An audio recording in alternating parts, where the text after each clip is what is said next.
5 of the fantasy basketball season already. The season has been flying by quick. Here's a few centers I would sell high this week at the center position and try to get good value for them. The first guy's Mitchell Robinson, the New York Knicks, and on the season, Mitchell Robinson, he's ranked 22nd in fantasy basketball, but looking at his stats, I don't think he's all that great as Robinson going on fantasy stats alone here. 8.5 points a game, 8.3 boards, 0.5 assists a game, 1.5 steals, 1.8 blocks a game for him. No threes, obviously. 44% from the foul line, which is a killer, and 64% from the field, which is great. But Mitch Robinson, he don't really do much of anything that's going to pop out of you. The 1.8 blocks are great. The 1.5 steals is pretty good as well. And he's averaging, let's say, 8 and 8 on the season, but he's hurting you in free throw percentage. I know last season he led the NBA in field goal, and this year so far he's at 64% from the field. But I don't think he's that good, and they're definitely overrating him, in my opinion, getting ranked 22nd in the league. But I would use that to my advantage right now. And with the lack of great big men in fantasy basketball, I would look to trade Mitchell Robinson, and you maybe could get a good guard for him or something, or someone like John Collins along those lines. Because Robinson, he's doing some dirty work, like I said, with the steals and blocks, but other big categories he's not really doing great in besides field goals. So he's helping you in about 3 or 4 categories where you could get someone, I believe, that can help you in 6 or 7 in a trade for Robinson. So I would sell him high. The second center is Jaren Allen, the newly acquired Cleveland Cavalier. Allen, he was in the blockbuster James Harden trade last week, and we yet have seen Allen play for this Cleveland Cavalier team after the trade and a couple postponements because of the COVID or whatever the deal was. But Allen on the season, he was doing great, man. 11 points, 10.5 rebounds, 1.7 assists, 1.6 blocks a game, 75% from the foul line, and a whopping 67% from the field. And on the season, he's ranked number 61 as Allen. Now, though, in Cleveland, there's a lot of big men over there, especially Andre Drummond is ahead of him in the pecking order. And Drummond, they're not going to bench him.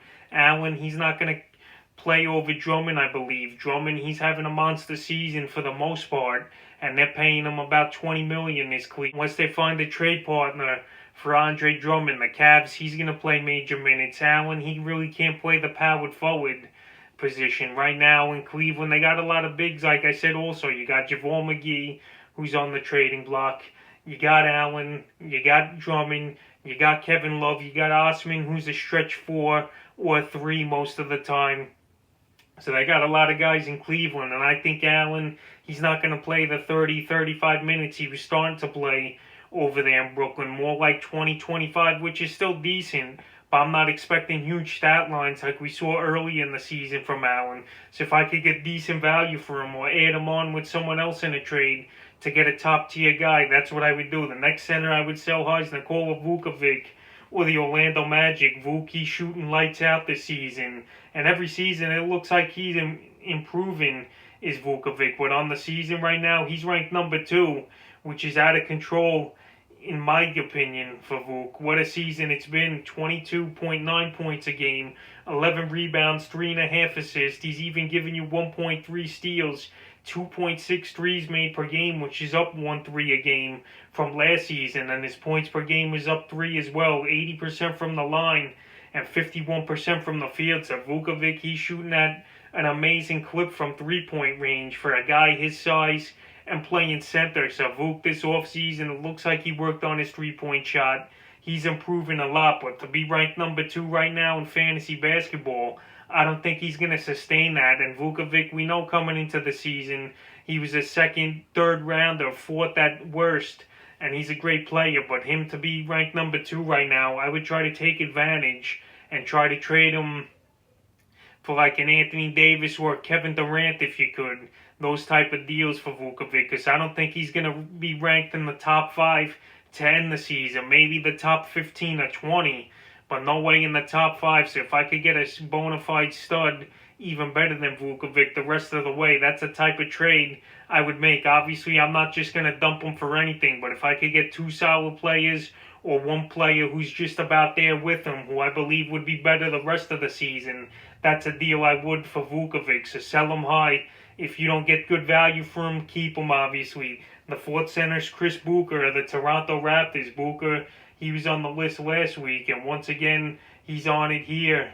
And he's having an amazing season. He's ranked number 10 in fantasy basketball.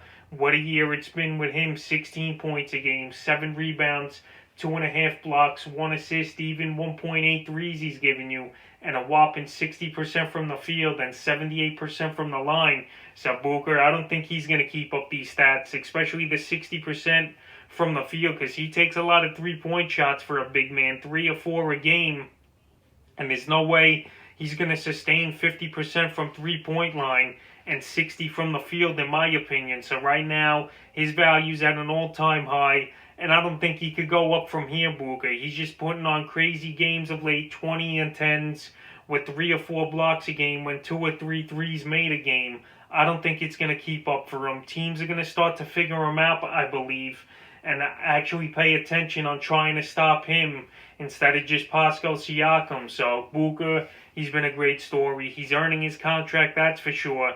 Toronto obviously high on him to let Serge Ibaka walk and Marc Gasol really not giving them much contract offers. But Booker's stepping up. He's been a great story, but he's a definite sell high candidate here. And the fifth and final center, I would try to sell high this week's Raquan Holmes of the Sacramento Kings. Last week, he was on the sell high list, and this week, once again, he's on it, is Holmes. Holmes, he's ranked number 20 in fantasy basketball this season, and his stats are crazy as well. 14 points a game, 7.5 boards, 2 assists, 1.5 blocks, 84% from the line, and 68% from the field. So Raquan Holmes, he's not, no way he's keeping up that field goal percentage at 68%. He's shooting right now, it seems like every game, 80 or 90% from the field, and that's not going to hold up. The free throw percentage, it'll be about that. I say 80% he'll finish out. Last season it was 78, and last year 64% from the field. But he's another guy where I think teams are going to pay attention to him. He came up last season, getting it going once he started playing major minutes for the Kings. But now teams, I think they're going to start focusing on him more. There's no way he's going to finish the season shooting 68%, in my opinion, is Raquan Holmes, unless he just has an out-of-control season. But I don't see it. He's ranked number 20, and he's a definite sell-high candidate. He's at the peak of his value as well, so that's 5 centers. I will look to try to trade and sell high this week in Week 5 of the fantasy basketball season.